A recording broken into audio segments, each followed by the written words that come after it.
पानी बरसा नहीं पैदा कैसे धान होई गवा लंठ सार प्रधान होई गवाना।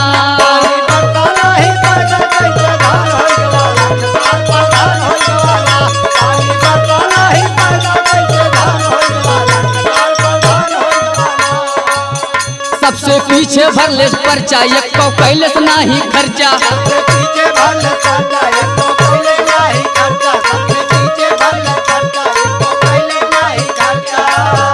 सबसे पीछे भरले पर्चा एक को कैलस नहीं खर्चा। सबके मड़ाई बाटे एकरे त मकान होई गवा लंठ सार प्रधान होई गवाना।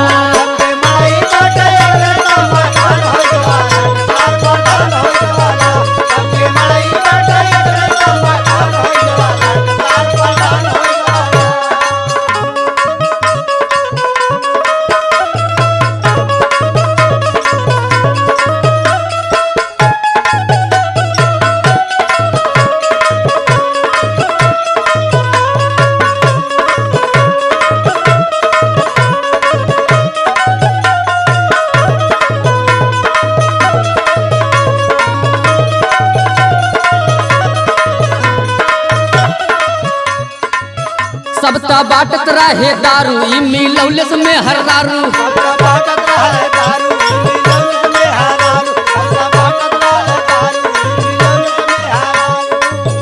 सबता बाटत रहे दारू ई मिलौलस में हर दारू। माला पहिर के देखा जैसे भगवान होई गवा लंठ सार प्रधान होई गवाना।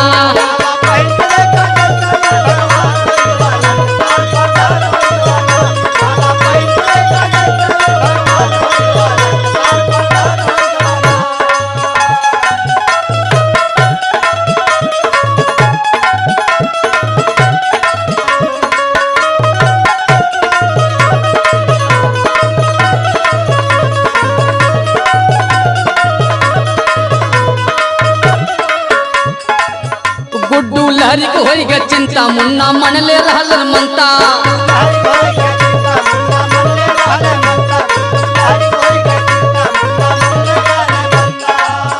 गुड्डू लहरी को होई ग चिंता मुन्ना मन ले रहल मनता। दारू मुर्गा पैसा बाटल कुल नुकसान होई गवा लंठ सार प्रधान होई गवाना।